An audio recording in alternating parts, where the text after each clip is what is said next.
Insurance companies cannot unreasonably delay or deny paying a legitimate insurance claim. And the penalty under the law for doing so is they have to pay double the damages, plus attorney's fees and costs.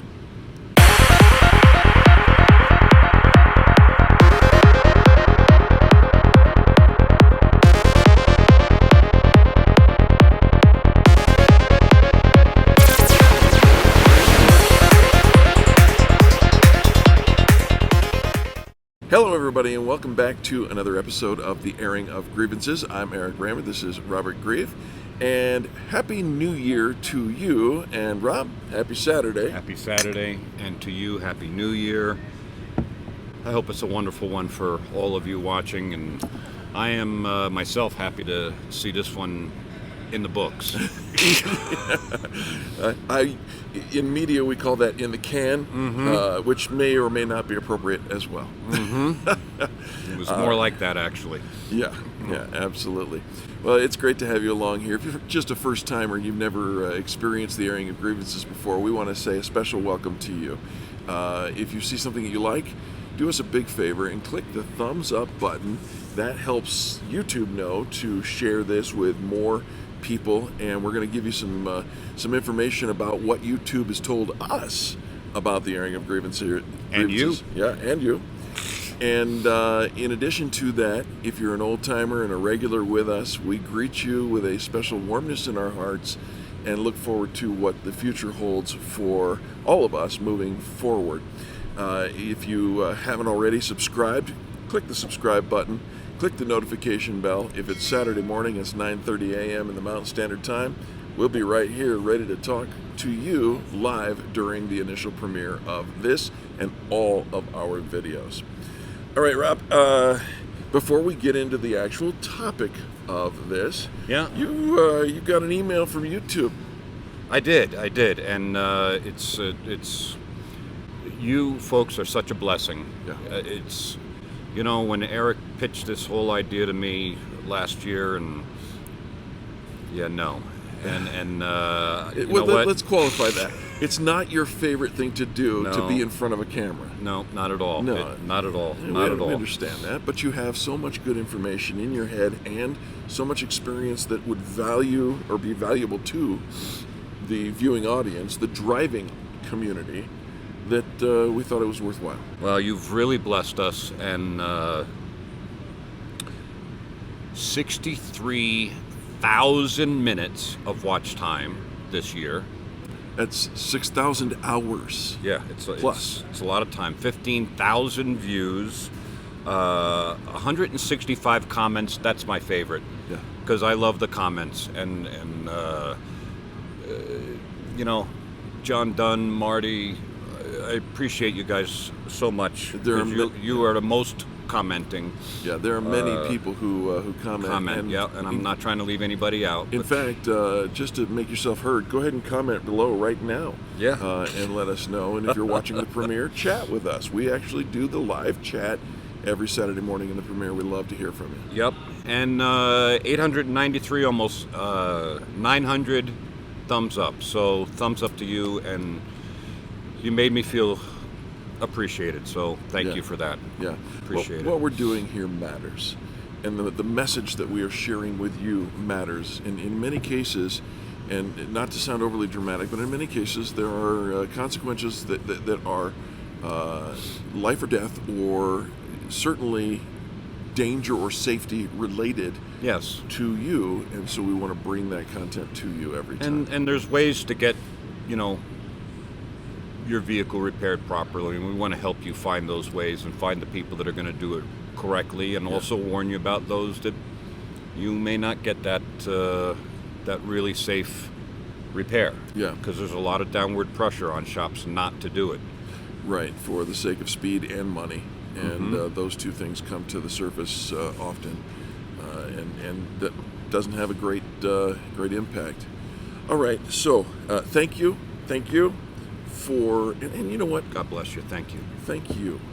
Thank you. For being because willing I wouldn't to do this if you weren't doing it with me. So thank you for that. All right, what do you got here? This is so. Let's talk about 2022. Yeah. And we've got some things that are going to keep us busy. Yes. Me anyway. But we'll be able to bring some more interesting stuff to light. I got an interesting letter from the Colorado Department of Regulatory Agencies, otherwise known as DORA. Oh, okay. Well, And usually letters like that are not all that that happy. Yeah.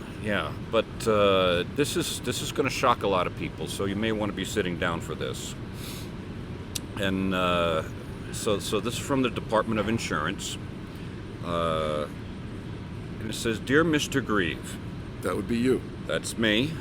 "It is my pleasure to appoint you to the newly created Consumer Insurance Council for a two-year term beginning January 1st, 2022.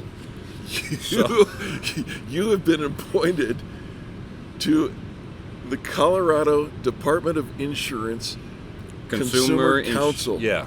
Mm-hmm. For a term of 2 years. Yep. You're going to be shoulder to shoulder with the commissioner. Well, it appears that way. So it's going to be interesting. And, when we talk about insurance, I am not anti-insurance in any way, shape, or form. Say that again. I am not anti-insurance in any way, shape, or form. It's a product that we all need. Yes. For many different reasons. But I like to say I'm not anti-insurance. I'm pro-consumer. Yeah. And this is a consumer industry council.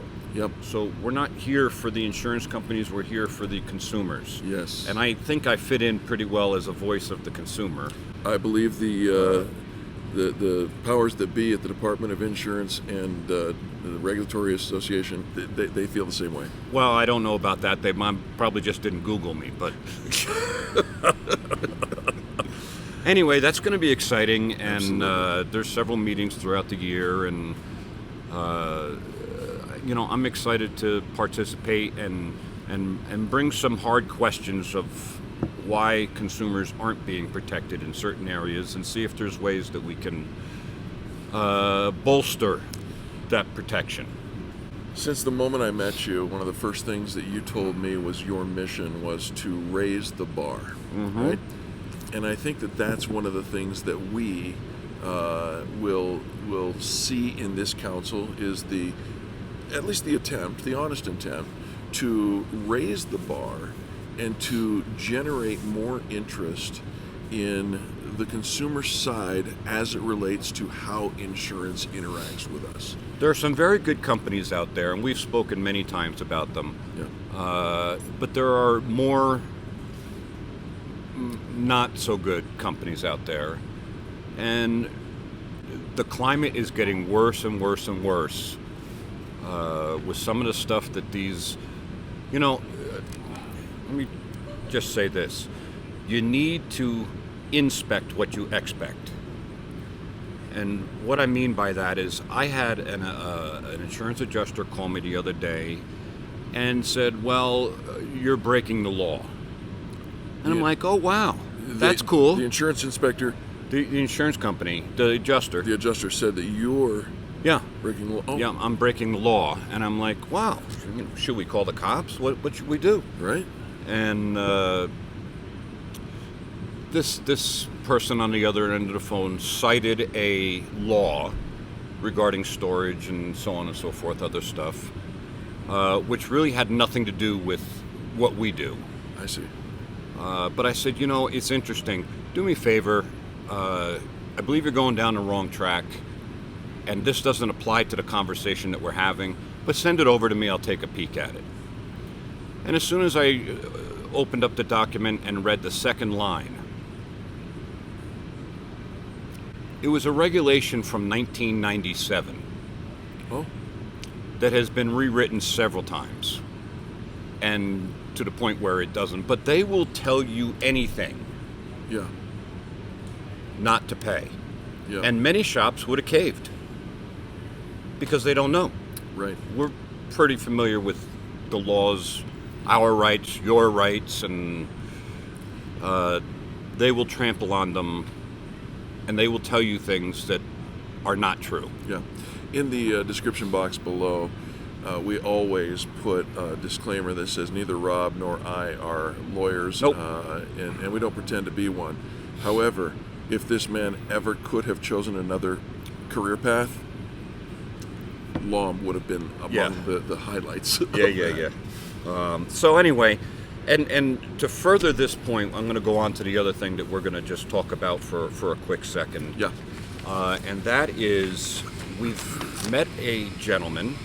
He is a consumer advocacy attorney, specializes in consumer advocacy.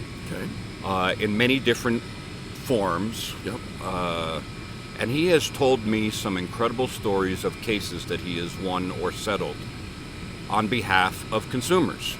Really? And he's actually sending vehicles to us to have them inspected so that he can go after the appropriate parties. Sometimes it's the new or used dealer that sold the vehicle. Yeah. Sometimes it's somebody that claimed that they did, 100 and something point inspection, which you would catch some of this stuff and it's just glaring, and apparently it's false advertising. And so he and I have struck up a friendship and a common goal. And quite frankly, when I was on the phone with him, I said, you know what, you need to get an ad in the paper today, because all the business I'm going to send you, you're going to need more people. You're going to need more people. We deal with consumer, I'll go on the record and say consumer abuse Basically. on a regular basis. And the idea of finding someone who is educated and practiced in the process of taking care of you, the consumer, that's a huge step in the right direction for us. So I asked him to put some thoughts on a piece of paper. I'm not going to read them all, but I want to read some of them. Yeah. Because this is a topic we'll be getting into in the new year. Yes. So he says, insurance companies cannot unreasonably delay or deny paying a legitimate insurance claim. And the penalty under the law for doing so is they have to pay double the damages plus attorney's fees and costs. So we're talking about a bad faith claim here, where they've not acted in good faith. Given an example of something like that, where we, upon our initial inspection of a vehicle, write an estimate. I'm just going to use round numbers here for expediency, but we write an estimate for $20,000, and the insurance adjuster comes out and writes that, sees the same vehicle, and writes the same estimate for somewhere in the neighborhood of $3,000. Yeah, it happens all the time. That's bad faith. Yeah, it's bad faith. And there's laws that, the problem is there's nobody pushing it. And we found somebody to help our guests get through this. And so he cites some of the common examples of unreasonable delay, denial, or bad faith are lowballing an estimate by omitting repairs required by the manufacturer. We talk about that all the time. Refusing to pay claims without conducting a reasonable investigation into the claim. Misrepresenting material facts, they do this all the time. Or policy language, they do this all the time in denying or delaying your claim. Insisting that you take your vehicle to an insurance company's preferred provider, knowing that the shop will agree to an insurance company's lowball estimate. That could be a bad faith claim. Threatening or actually cutting off your rental car benefits under the policy until you accept their lowball offer. How many times So if they start bullying you into accepting something, and we're not only talking about your car here, folks. This could be your roof. It could be your diamond ring. It could be guns that you have. It could be anything of value that you insure as property, real property. Yep. And they're not allowed to do certain things, and right now they are running rampant with what they are saying, doing, and delaying. I've never seen anything like it in all my years. Yeah. And it's time to stand up and do something about it. So between being on the Consumer Council with the Colorado Department of Insurance and involving myself with this gentleman, we're going to be pushing back, helping you push back in a big way this year. and many times a few instances of this changes behavior and they stop doing it. So Sure. there's a lot going on here, and there's a lot of work in front of me with all this, but Yeah. you'll be seeing more of it. Well, and I think, Rob, that this is in perfect line with the progression of aggression that we've seen coming out of the insurance pushing down on the little guy. If you don't have what we call a DRP, or a direct repair program relationship, Preferred provider. right? Yeah. If you don't have that, and we don't by Do not. choice, right? Will not. We've talked about that many times. Our focus is you, not them. And we repair vehicles. They fund the repairs. That's the way that it should be. Yeah, they're not experts, and Yeah. and we've had to push back in many different ways. And this year, we will be taking a further step, which will be a big one and incredibly beneficial to the guest. I believe that is true as well. So, anyway, that I just wanted to give you a peek of what we got coming down the pike. We got some great topics Yeah. and some new vehicles that may be coming in the shop that we may be able to, talk about a little bit in the very near future, and we're as excited as could be. Absolutely. So I want you guys to know that we appreciate you and thank you for hanging with us through the year and tuning in when you do, and commenting and liking and sharing, and it means a lot to me, and I really do appreciate it. It really does.